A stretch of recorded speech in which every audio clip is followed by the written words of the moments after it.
serious redditors who were almost murdered. What's your story?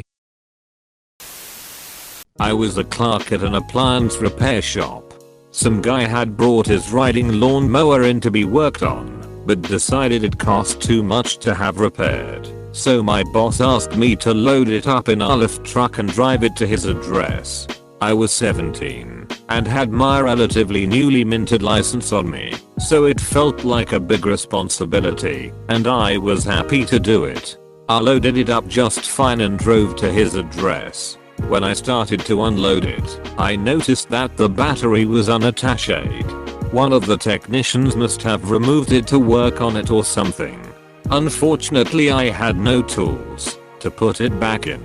I checked the work order and it said customer declined repair, needs replacement engine.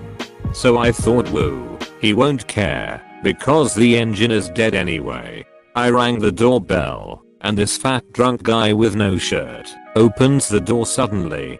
I had lowered the riding mower off the lift truck and had pushed it into his yard. He yells, "What the hell are you leaving that pile of junk in my yard for?" I said, "Is this not your riding lawnmower?" He says, "Hell yes, it's mine, but it's in pieces and I don't want the damn thing. What the F is wrong with you people?" So I apologize and ask him if he wanted me to load it back up. I didn't know what else to say.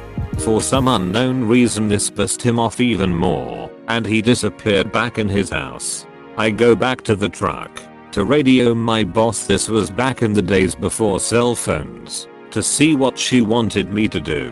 In the meantime, that drunk bastard stomps out onto his porch with a shotgun, leveled it at the truck, and pulled the trigger. The windshield shattered, and I literally couldn't hear anything but ringing from the noise. I jumped in the truck, started it up, put it in reverse, and floored it out of his driveway, almost going into the ditch on the other side of the road. He fires again, this time hitting the passenger side of the truck near the door, blowing shrapnel into the cab of the truck, which hit my leg and cut me a bit. I flew back to work faster than I had ever driven before, called my mom and dad, and told my boss I was never coming back to work there again. The cops came and took my statement, arrested the dumbass, and I had to testify against him a few months later despite desperately never wanting to see him again. He only spent about 6 months in prison for it. Luckily by the time things were settled I had moved away to college and didn't have to worry about him anymore. I will never understand why firing a gun at someone with lethal intent would put someone in prison for only 6 months. That is insane. The Dead Kennedy have a song, "A Child and His Lawnmower," that's basically this. I was 13 years old. My friend and I were out skateboarding, and for some reason this one woman got really angry that we skated on the sidewalk in front of her house. She began screaming incoherently, and we just laughed it off and kept going. My friend went one way and I went another. A minute later, I'm still just riding on the sidewalk to get back to my house when all of a sudden the woman yelling from before pulls up beside me in her car and starts screaming again. Full disclosure, I replied with some expletives and told her to get away.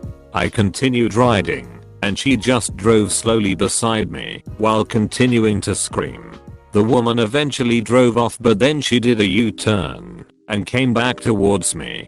I expected her to just pass by and go home, but then I noticed she was actually driving directly at me.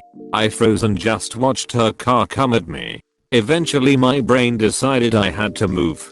It was literally like a movie and I dove away just as the car drove over where I was standing. I don't know her exact speed, but if I had to guess it was 30-40 miles per hour. She just continued driving, and I sprinted home. She was later arrested and pleaded guilty to assault with a deadly weapon with intent to kill. Damn, that lady is crazy. Did she go to prison? I will never understand why firing a gun at someone with lethal intent would put someone in prison for only 6 months. That is insane. His lawyers argued that it wasn't his intent to kill me, so he was found innocent on attempted murder, but guilty to some of the lesser charges. That's part of why it still talks off my mom. I can hear her voice right now. That damned bastard should have been in prison for the rest of his life, but those pencil-necked sons of bitches said he didn't intend to kill anybody. By God, if someone points a gun at someone and pulls the trigger, as far as I'm concerned that's intent. Your mom is absolutely correct. As my sister says, don't point a gun at anything you're not willing to part with. His lawyers argued that it wasn't his intent to kill me, so he was found innocent on attempted murder, but guilty to some of the lesser charges.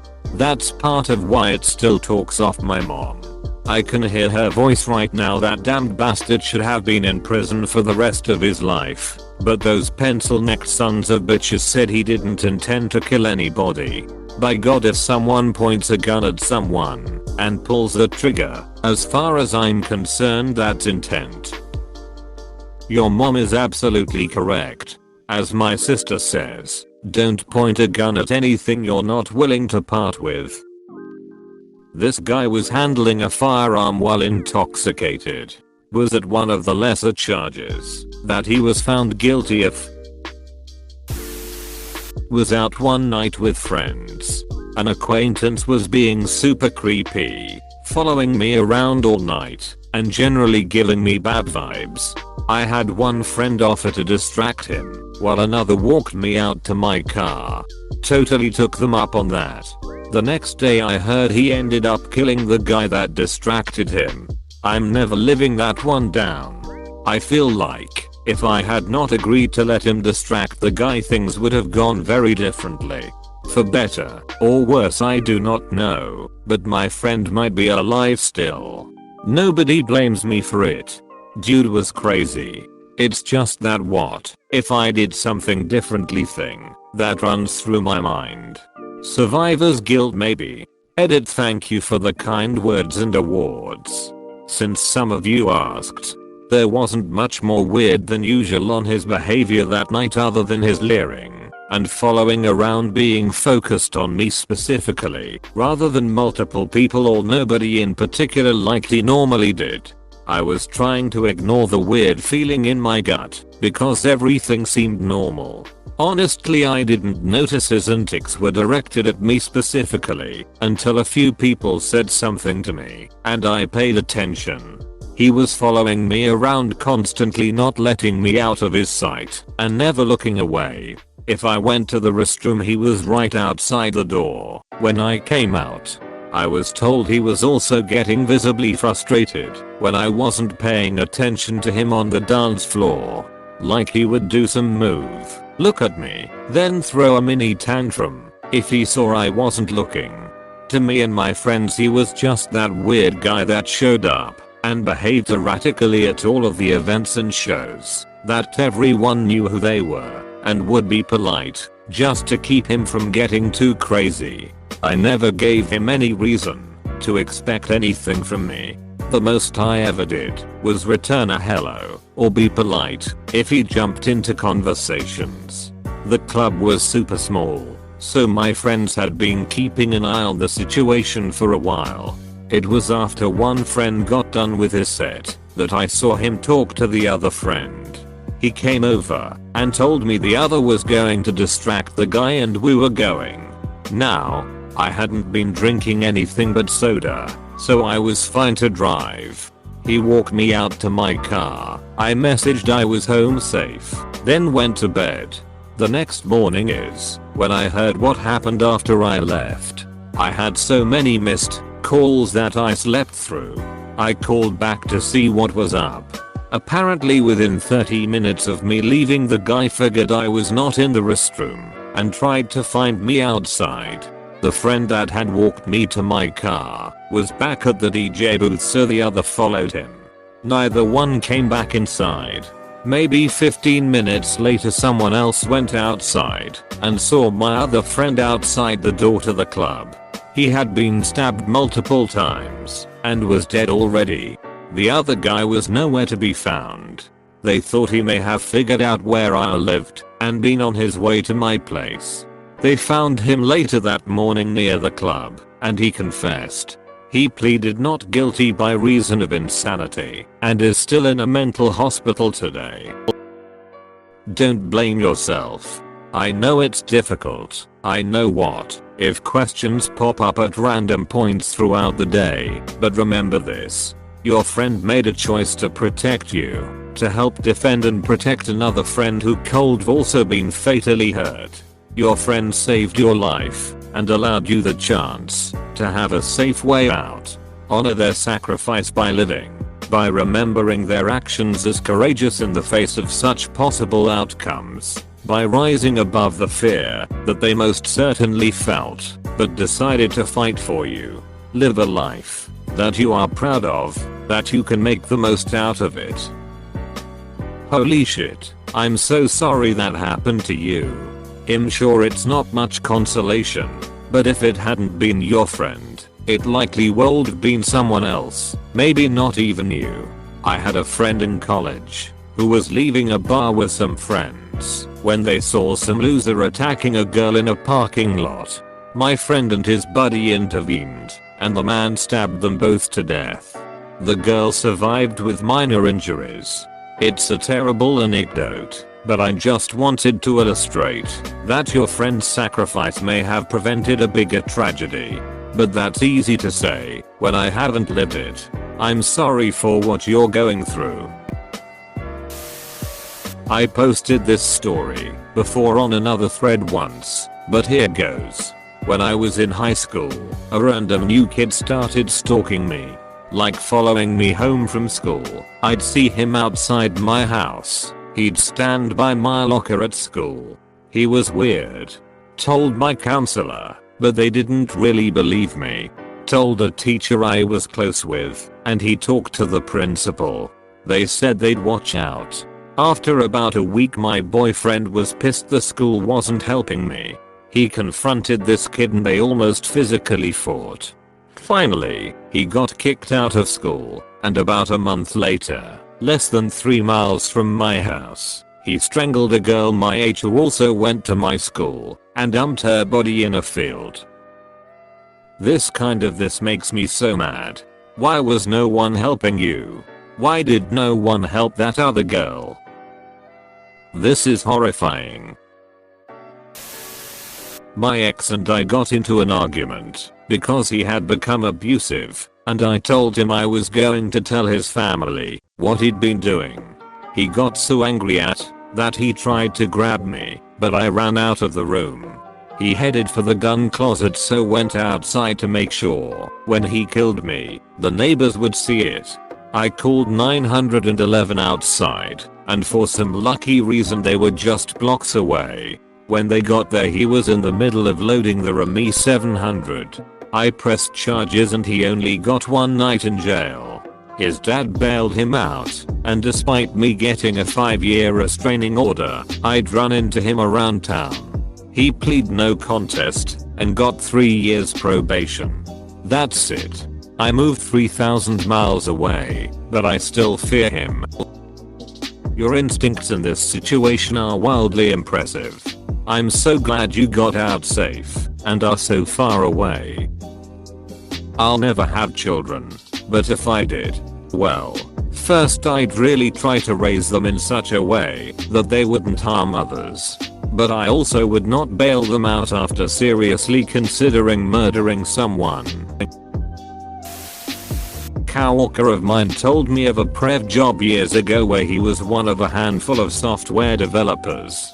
He reviewed a ton of historical data they had on their returns from shared leases on public payphones. You'd pay for a share of a phone they'd install and service and would share in its revenue. He found massive anomalies in the data. Things were not adding up in a big way. He found the owners of the company were skimming a ton off the top before telling leaseholders what their phone's actual returns were, which were naturally much lower than reality. This amounted to millions a year skimmed because they had tens of thousands of phones leased across the US. Mike Kawalker thought it best to make copies of data that proved his findings. Then went to his bosses innocently asking what's the meaning of this? They brushed him off a number of times for months saying in effect, it's none of your business, go away. Then out of the blue months later, they asked to meet at this out of the way place to explain it to him. He didn't think much of it, so he went. But he had the copy of the data secured in his safe deposit box, separate from him at the time. When there, a guy approached him and said, "Are you Mr. Name?" He said, "Yes." The man identified himself as an FBI agent legit, flashed creds, and told him he has to come away with him right now. His life is in immediate danger. There is a contract out on his life, and if you stay here, the man you are supposed meet with is not anyone on your company's management team. They are sending a assassin paid to kill you. We have another FBI agent picking up your wife now too. So he went with him. The agent pretended to be him and went on with the meeting. His team took down the assassin and the assassin spilled the beans on his bosses. The big boss fled the US back to his Eastern European country of origin and disappeared. The others were all arrested. My friend turned all data over to the FBI and spent a ton of time taking them through the scam. The FBI was already surveilling these people and happened to catch a phone call where they had communicated details of the murder for hire scheme and acted to get my friend and his wife, no kids at the time, out of danger fast. My friend stayed in touch with the FBI for the next 12 years it took to get his life back to normal and not having to look over his shoulder all the time. Sounds like something out of a movie. This is probably a dumb question, but if someone comes up to me and claims to be an FBI agent, how do I know to believe them? I have no idea what a real FBI ID looks like, lol. I would waste time being suspicious in a situation like this. I've told this before, but I witnessed a murder directly in front of me while I was sitting in my Jeep with the top down. Two guys were arguing on the sidewalk. I was just sitting there. They knew I was there and didn't care. One guy pulled out a homemade shank from his pant leg and straight armed it into the other guy's eye. I will never forget the crunching sound when that blade went into his face. The murderer looked at me once and bolted. I ran up to help, but the guy was fucked. Blood spouting out of his eye in gushes, and he was moaning horribly. He died as the ambulance arrived.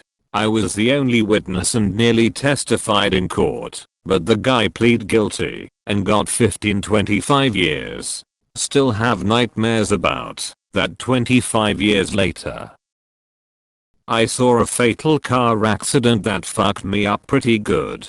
I sought out something called the MDR, which blurred the images in my brain a little bit, so they aren't as graphic. It only took one session with a qualified therapist and definitely helps me sleep better. Just something to consider. Holy hell. I'm sorry you had to see that, but kudos to you on your reaction to help. You're a good person. When I was 19 I dated a girl whose dad was a pie show. Was probably just over 5 feet tall but all muscle. Did a bunch of time in prison for drugs and violent crimes. Once had a guy cut him off in traffic, followed the guy and finally boxed him in, tore open his car door, and held a knife to the guy's crotch threatening to cut his dick off until the guy wet himself. This level of crazy didn't find most of this out until after the fact. Me and her lived together in an apartment. I worked afternoons, she worked days. There was a couple hours in the afternoon when no one was there. Had a day off one day and was running some errands. Came home in that time frame when no one was normally home, and her father came walking out of our bedroom. I asked him what he was doing there, and he told me, because he liked me, he would be honest. He said he was there to rob us.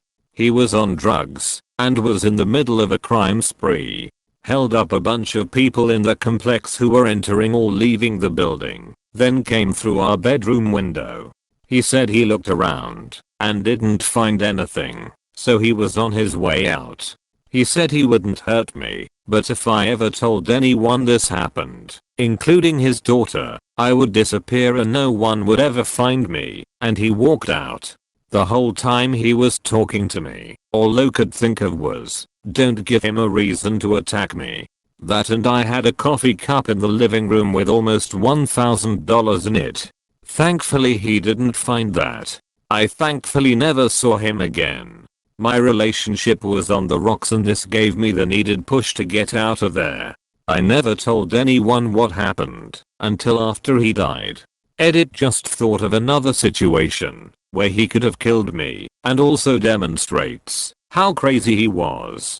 He went away on a hunting trip, and while he was gone I came over one day. After she got home from school, she was a senior in high school at the time. Her mom was at work and we just sat around on the couch for a couple hours. No exaggeration. 3 hours after we got home, he comes walking out of the front coat closet. He tells us he wanted to see what we would do if though he was out of town. So he got home early and waited in the closet for a few hours peeping on us to see what we would do. Once we felt nothing was going to happen, he came out. I can't imagine what he would have done if we starting fooling around. Terrifying and glad you're safe. But when he's like, I like you, Kit, so I'm gonna let you know I'm on a drug-fueled crime rampage at the moment, is darkly comical. I'm sure it didn't seem that way at the time though. How'd he die? Your mom is absolutely correct. As my sister says, don't point a gun at anything you're not willing to part with. I like this saying. Or better yet, just don't own a gun if you are a drunk liability of a person. So I was backpacking in South America and was getting a bus between cities in Brazil. As you may know, night buses are routinely robbed, and I was unlucky enough to be on a bus at this time. Being the only 4Gene person on the bus, they obviously rinsed me dry. Passport, cash, phone all gone.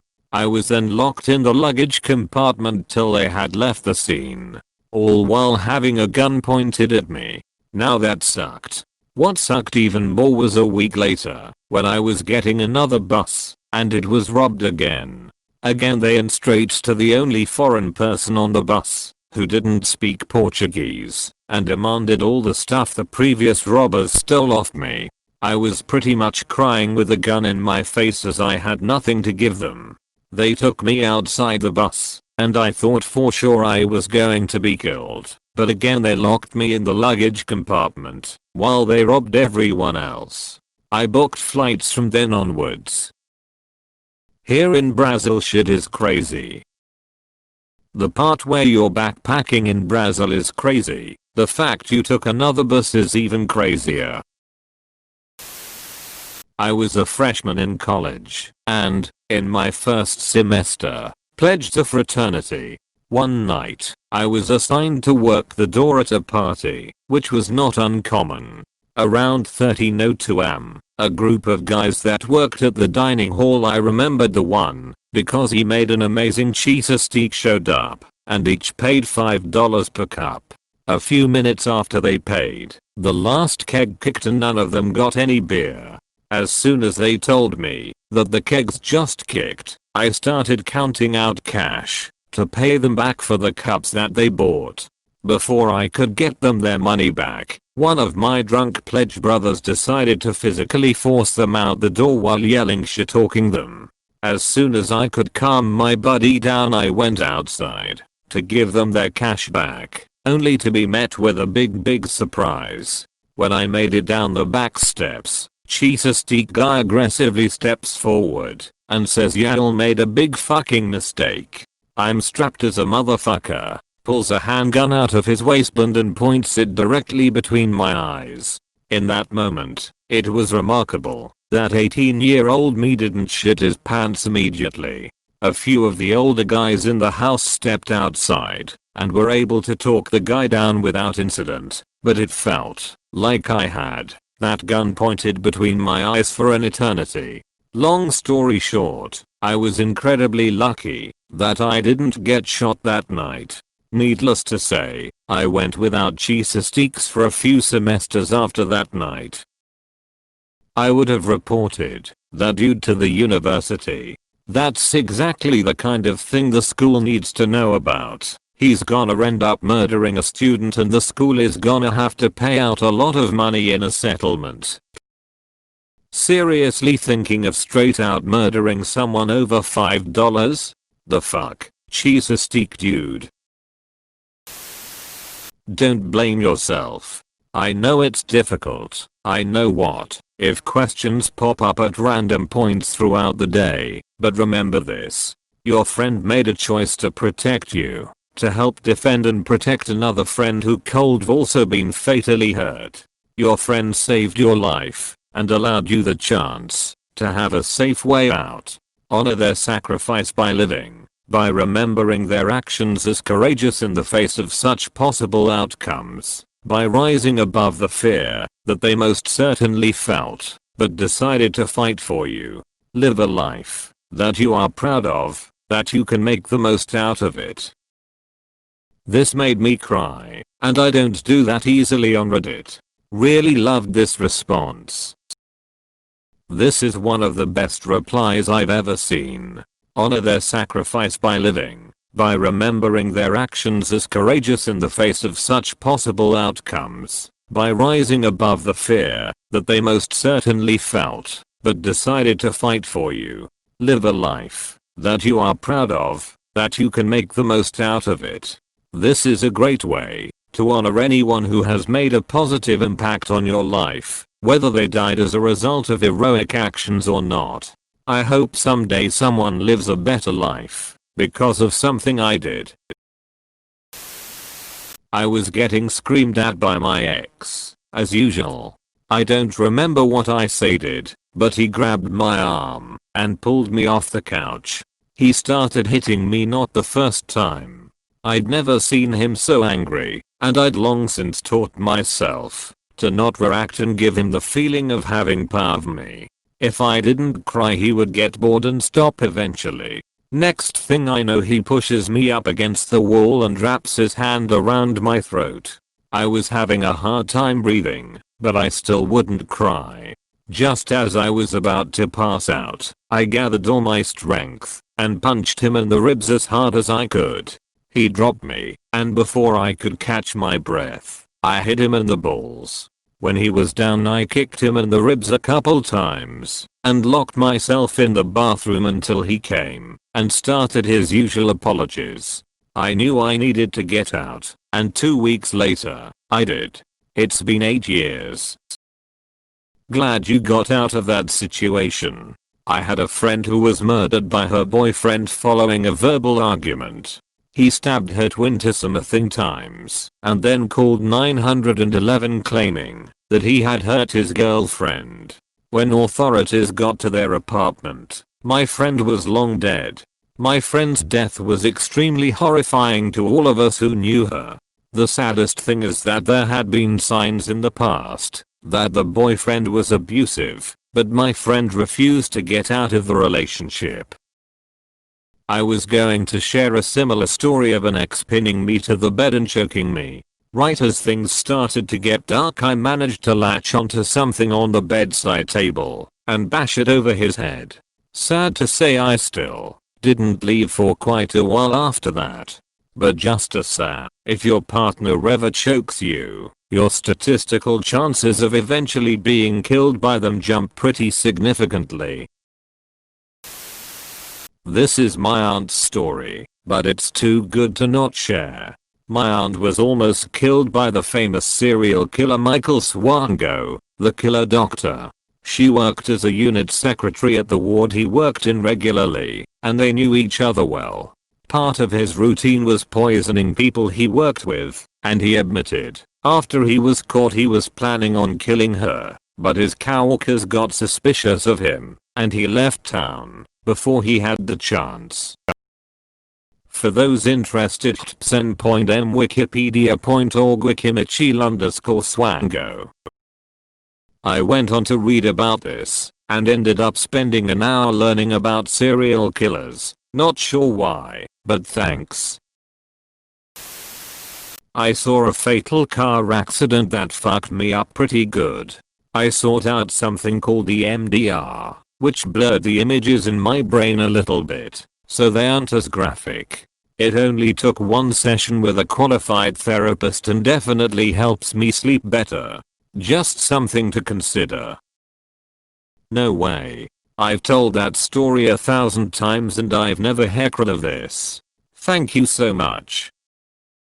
Just wanted to chime in and say that I've also had EMDR. It's an additional certification for a therapist, so you can Google to find ones near you who have current certifications. Or if you have a therapist currently, you can talk to them more about it. It's totally painless and just helps to reprogram your brain around whatever your trigger is. Mine was a toxic work environment that more or less gave me PTSD. Good luck. I was staying at the Extended Stay America in Brooklyn Center, Minnesota in the summer of 2018. Had my dog outside to go potty, and as I was walking her back inside, a car pulls up and stops. Just before I can open the door, I hear, "Hey, nice dog." I turn around and see some dude step out and literally pull out a knife. I don't say a word, tell my dog to jump, grab her mid-jump, run inside and slam the door shut, breaking the lock into the engaged position. In the process, the building was, and still is, incredibly worn down and barely held together with toothpick level materials. I wind sprint to my room and unlock the door with the card key. Just as I walk in, I look out the exterior window in the hallway and see the dude actually looking into the building to presumably see which room I'm staying in. I get into my room, lock the door behind me, call the front desk and simply say that the back door to the building's lock is busted. Oh, and that also some dude in the back area parking lot is walking around with a knife. I hear the clerk say again, "Alright, I'll call the police in." TLDR, nearly got shanked because I was walking a Boston Terrier.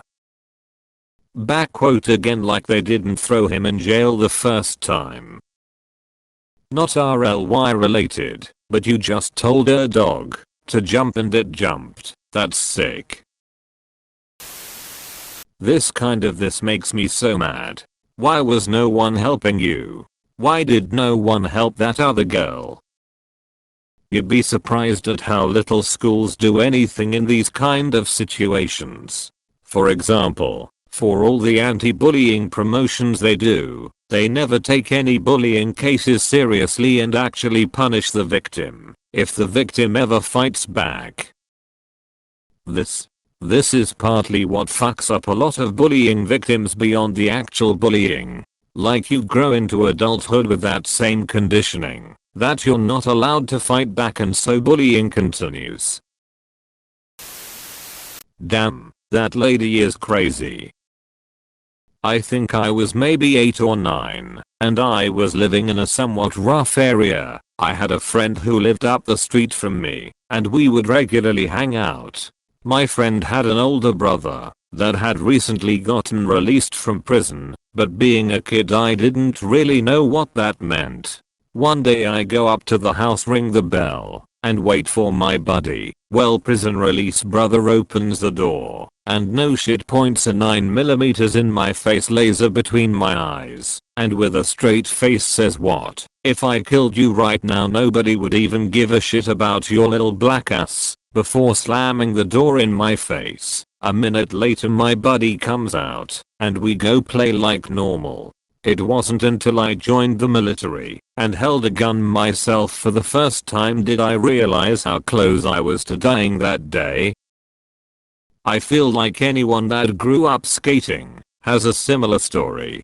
For some reason skateboarding makes people go mental. You'd be surprised at how little schools do anything in these kind of situations.